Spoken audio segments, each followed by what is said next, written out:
Nigeria's leading budget watchdog, BudGit, says it has identified flaws in the federal government's management of more than 360 billion naira it received to ease the hardship imposed by COVID-19.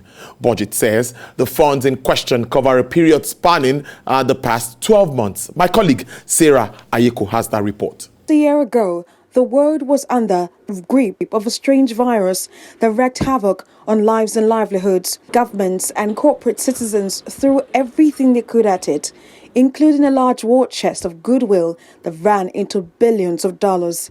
There are now fears that huge sums donated to help negatively impacted persons may have been mismanaged. BudGit, a civic tech organization and advocate of transparency and accountability in Nigeria, has released a detailed research report on COVID-19 fund management in Nigeria with focus on the distribution of palliatives in the country. The best practice is actually that we don't have a proper citizen database and a proper addressing system. Proper citizen database can actually dimension who is actually poor in Nigeria. And that's what's going to get palliatives to the people. What we have done most times is to do randomized profiling of people. From its findings, there seems to be a disconnect between what the government thinks it is doing and the effectiveness of numerous intervention programs. When we even try to reach out to the respective agencies to ask for what is the distribution pattern, you get half information and you don't even know, you don't even have access to those data. And if you write FOI, just like wasting your time. So you have government agencies doing so many things that revolve around COVID-19, humanitarian response, relief, administration, coordination, yet you don't really find a sense of cohesion around what they're doing. And that may be the reason why there is no evidence that what they're doing is succeeding. The report reveals that $5.6 billion was received as donations, grants and relief support by the Nigerian government. It further states that the federal government has disbursed 288 billion naira from the 500 billion naira set aside for COVID-19 intervention programs through its economic sustainability plan. This is not just what we necessarily want to leave to the federal government to do. There are tiers of government. Even from the local government, we should be able to consciously work on a system where even at the local government, we can have registered, we can have record, we can have data of people within a local government and then be able to channel our distribution of palliative or support to citizens, vulnerable citizens, through that channel. This report is an introductory report. The group hopes to get more information as there are still pending requests at different ministries, departments and agencies of government. Sarah Ayeko, TVC News, Lagos. All right, Mr. Ebel Akani is in the studio. Mr. Ebel, thank you very much for your time. It's great to have you join us. Now, we had all of these donations, all of these grants, and all of them coming in. We were hearing the figures.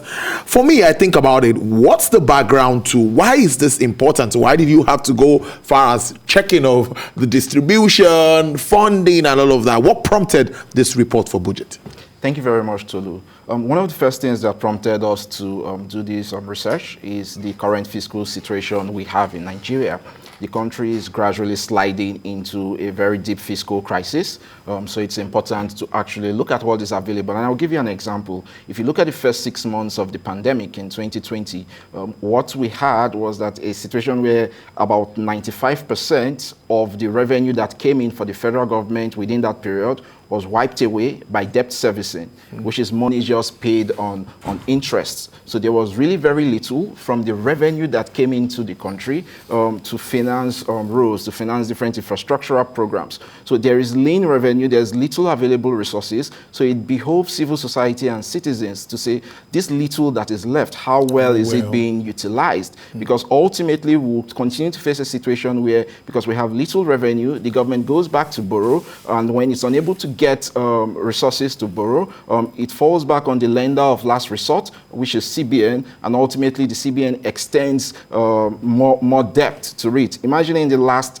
5 years, the CBN has essentially extended credit worth about 9 trillion naira to the federal government. I mean, it essentially printed this money, and I use that in quotes because there's not physical printing of money. It created that funds. So it's important for citizens to be able to know, oh, these monies we're even borrowing. How effectively is it being utilized? And is it finding its way into private pockets? Or how well can we make this money work effectively for the people? I know for a fact that at least I had a little chat with the COVID team, and when the funds were coming in, CBN Governor Dangote and all of that, and where they tried to explain that they will try to be as prudent as they can and transparent too with all of this fund. What's your opinion now with regards to all of the fundings now, not just limited to COVID, with regards to transparency and accountability measures adopted by government?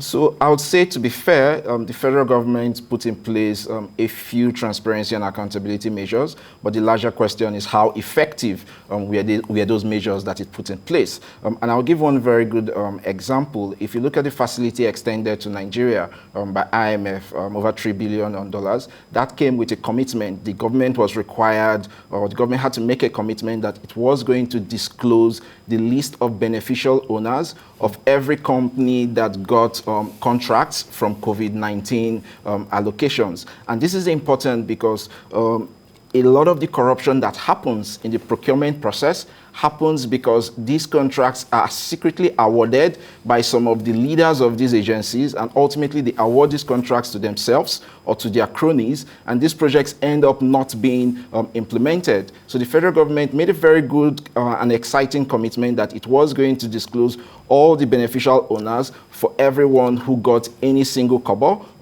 to implement a contract for COVID-19. But this is nearly a year after that commitment was made.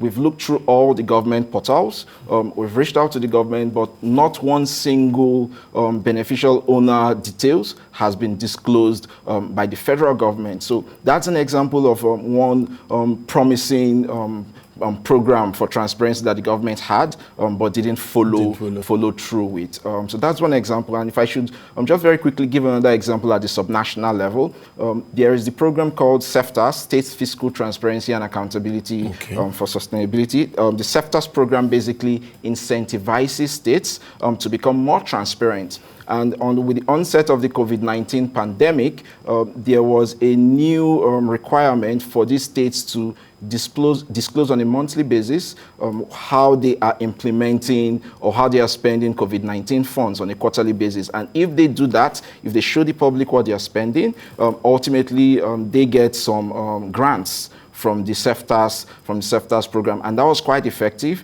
And through that means we saw more and more states disclose their quarterly implementation reports, and we were able to analyze the extent to which they implemented certain COVID-19 programs in their states. One other good regulation that was also put in place during this period was that the Bureau for Public Procurement actually made a requirement that every contract that was awarded during the period, it should be notified, and the list or the contract winners should be submitted to BBP for onward disclosure in the public. So that was one very good effort, so that there's a central database of every single person who got some form of COVID-19 funding to implement projects for the Nigerian people. It brings me back to the issue of data here, because I heard one of the respondents talking about even at the local government, when they go there, they get like a half information and all of that. So it brings me back to the issue of data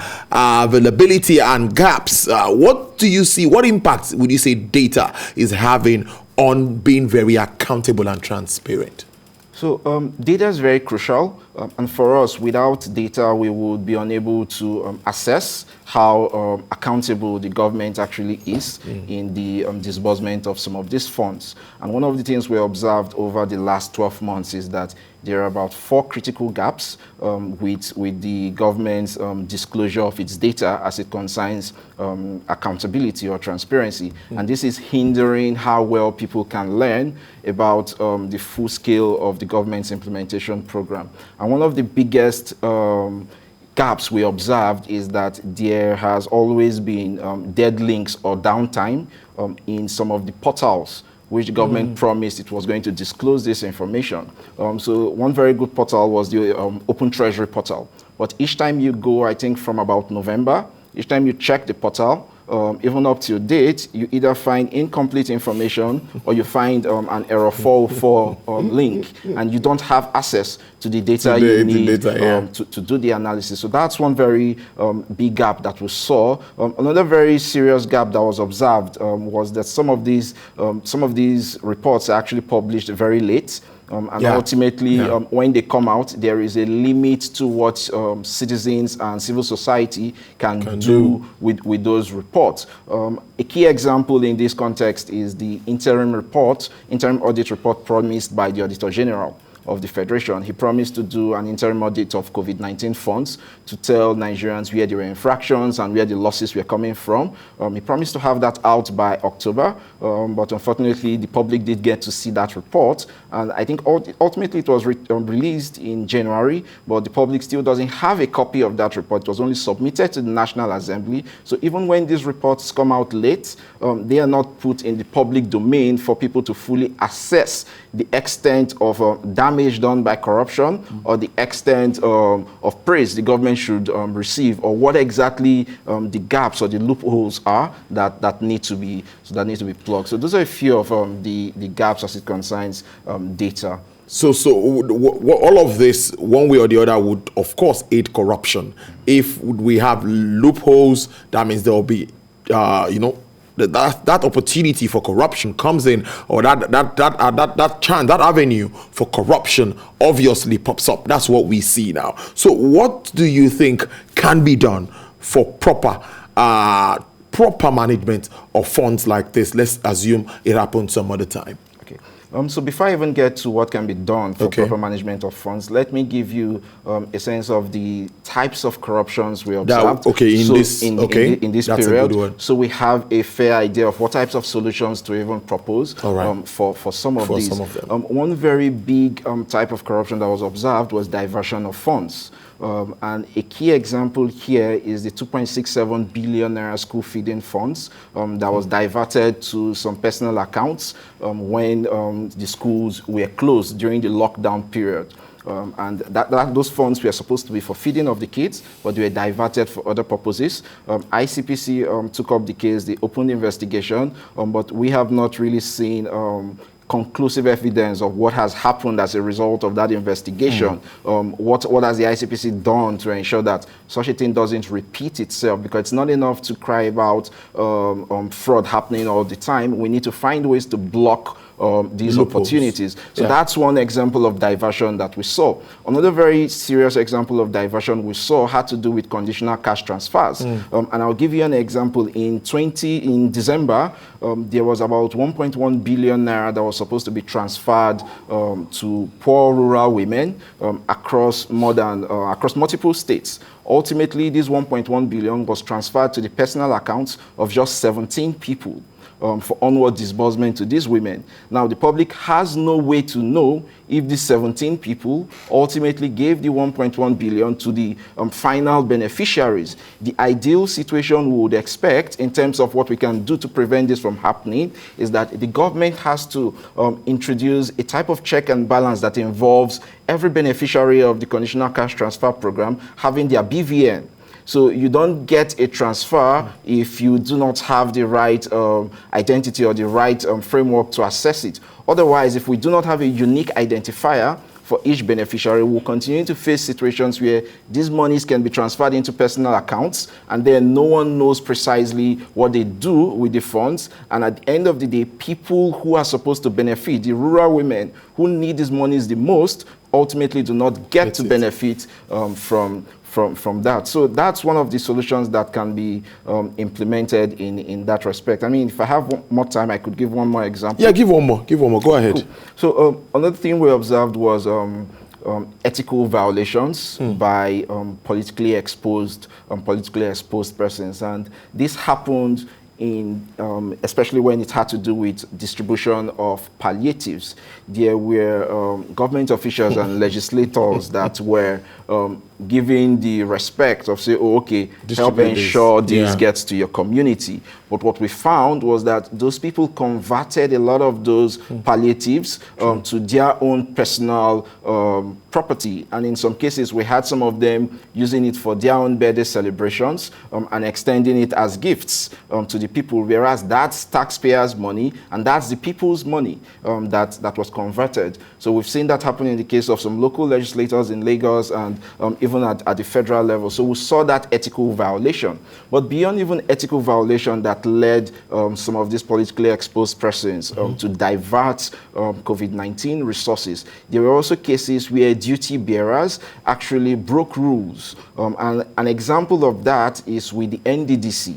We had a situation where they had no budget to disburse certain funds as it concerns their own staff for COVID-19 palliatives. But what did we see? We saw a situation where the people in charge unilaterally awarded or allocated funds to themselves. In some cases, 6 million naira, and in other cases, 7 million.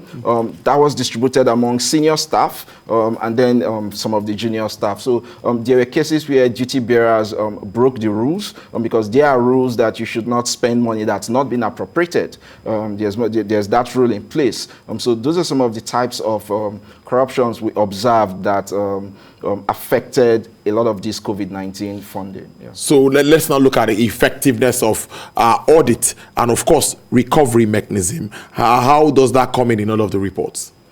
So I would say the effectiveness of the audit system in the country is very poor. And as long as that remains poor, we would continue to have lamentations like this, where all the time we cry out of some money being missing. And then after maybe 2-3 months, the news cycle dies off and no one hears of what becomes of that situation again. The ideal scenario we should have is that once there is a verified claim, once the auditor has identified that there is a specific issue, once the auditor has identified that, what we should see is that there should be remediation.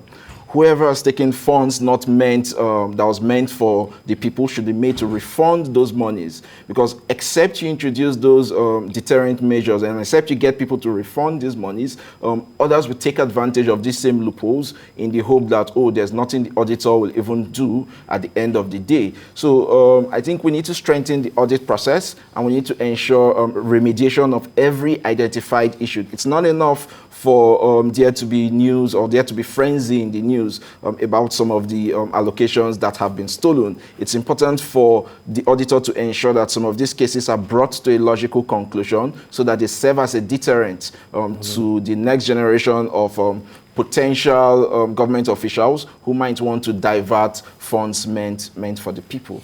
You know, but in all of this, I still see a little bit of positives. At least we're able to come together, we're able to raise all of this funding, and even the private sector played a very important role in this. So moving forward, what's BudGit suggesting? What are your suggestions? Because anything could also happen. It could not be a pandemic, but something could come up again, and funding, could rally rounds and want to raise money to actually address some of all of this. I also saw distribution to states. They also got some money to also alleviate all of the negatives of lockdowns and all of that. So in straight terms, what's your advice? If you were to advise government, what would you say should be done? Transparency, accountability remains key in whatever we do.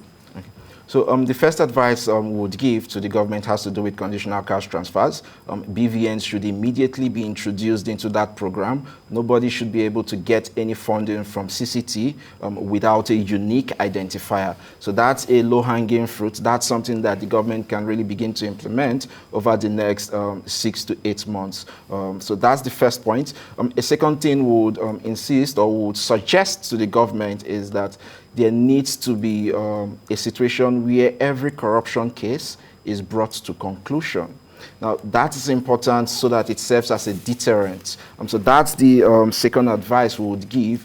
The auditor must ensure that every single case that has been flagged and ICPC must also ensure that every single case that has been flagged is brought to a logical conclusion and is able to give a report that this is what happened. And this is important largely because a lot of times citizens get overwhelmed with negative news, and even if you hear, oh, ICPC has begun the investigation, everybody's like, oh, well, they always investigate, but what's the end result? So ICPC always has to come out with an end report to say, oh, we started to investigate the 2.6 billion naira that was embezzled, and some of them found their ways into personal accounts, and these are the lists of people that are indicted, and this is what we did as deterrent measures to the people. So once you have those sort of public announcements on some of these issues, you face a situation where a lot of these occurrences reduce in the future, because largely we should focus on prevention rather than detection. If we can prevent some of these things from happening, a lot of these resources will go to service delivery, and citizens will be better off. There'll be better hospitals, there'll be better schools, and there'll be better road infrastructures if we can prevent leakages that happen through different corrupt means. I must thank you very much. From BudGit Foundation, he's the head research and policy advisory. Yes, we need people like BudGit to put all of us, governments, both subnational, federal government, on their toes. Keep watching them so that at least we can promote transparency and accountability across board. Mr. Abel Akani, thank you very much for spending your afternoon with us and making us understand this report and what it stands for. We appreciate it. Thank you very much, Tolu, for having me.